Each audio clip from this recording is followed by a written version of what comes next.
తవ్వకాలపై supreme మార్గదర్శకాలు. ఏపీలో ఇసుక తవ్వకాలపై సుప్రీంకోర్టు మార్గదర్శకాలు విడుదల చేసింది.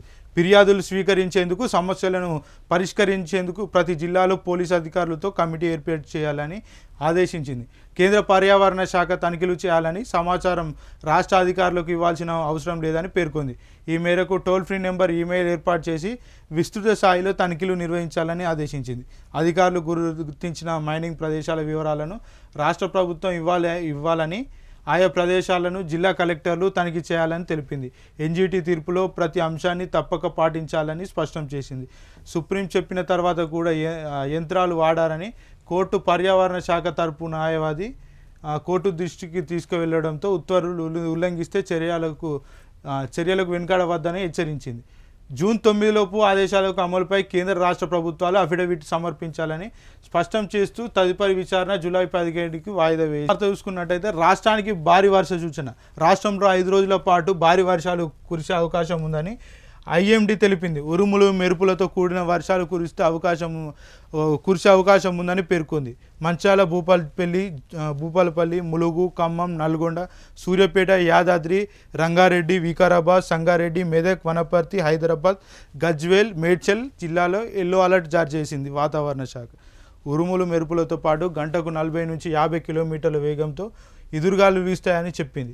మరోవైపు దేశంలో రైతులకు భారత వాతావరణ శాఖ శుభవార్త చెప్పింది.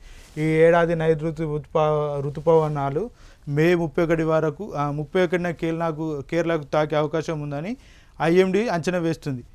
దీంతో రైతు అన్నలు పంటలు వేసుకోవడానికి అనువుగా ఉండే అవకాశం ఉంది. ఎండలతో ఉడికిపోయిన ప్రజలకు ఉపశమనం కలగనుంది. ఇక్కడ ఇంకొక వార్త చూసుకుంటే కదం తొక్కిన రైతాంగం ఆరుగాలం ఎంతో శ్రమించి పండించిన ధాన్యం అమ్మేందుకు అన్నదాతలు అనేక ఇబ్బందులు పడుతున్నారు.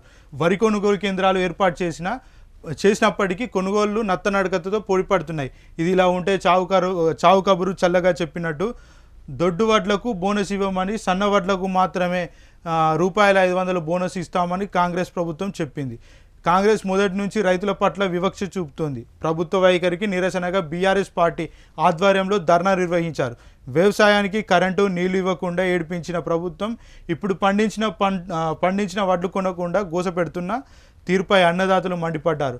కాంగ్రెస్ ప్రభుత్వ రైతాంగ వ్యతిరేక చర్యలకు నిరసనగా బీఆర్ఎస్ అధినేత కేసీఆర్ పిలుపు మేరకు రాష్ట్ర వ్యాప్తంగా అసెంబ్లీ నియోజకవర్గ కేంద్రాల్లో నిరసన కార్యక్రమాలు చేపట్టారు. రైతులు, బీఆర్ఎస్ శ్రేణులు నిరసన కార్యక్రమాల్లో స్వచ్ఛందంగా పాల్గొన్నారు. నల్ల బ్యాడ్జీలు ధరించి ప్రభుత్వ కార్యాలయాలు, రహదారులపై ధర్నా చేపట్టారు. వడ్లకు ₹500 బోనస్ ఇవ్వాలని డిమాండ్ చేశారు. ప్రభుత్వ విధి విధానాలకు వ్యతిరేకంగా నినాదాలు చేశారు. ప్రభుత్వ తీర్మానకుంటే ఆందోళనలు ఉధృతం చేస్తామని హెచ్చరించారు. వార్త చూసుకున్నట్టయితే తెలంగాణ వ్యాప్తంగా రైతుల పక్షాన బీజేపీ పార్టీ ప్రతి నియోజకవర్గంలో బీఆర్ఎస్ అధినేత కేసీఆర్ ఆదేశాల మేరకు ప్రజల పక్షాన, రైతుల పక్షాన, ముఖ్యంగా రైతుల పక్షాన అయితే రోడ్లెక్కి ధర్నాలు, రాస్తారోకోలు నిర్వహించిన ఫోటోలు అయితే ఇక్కడ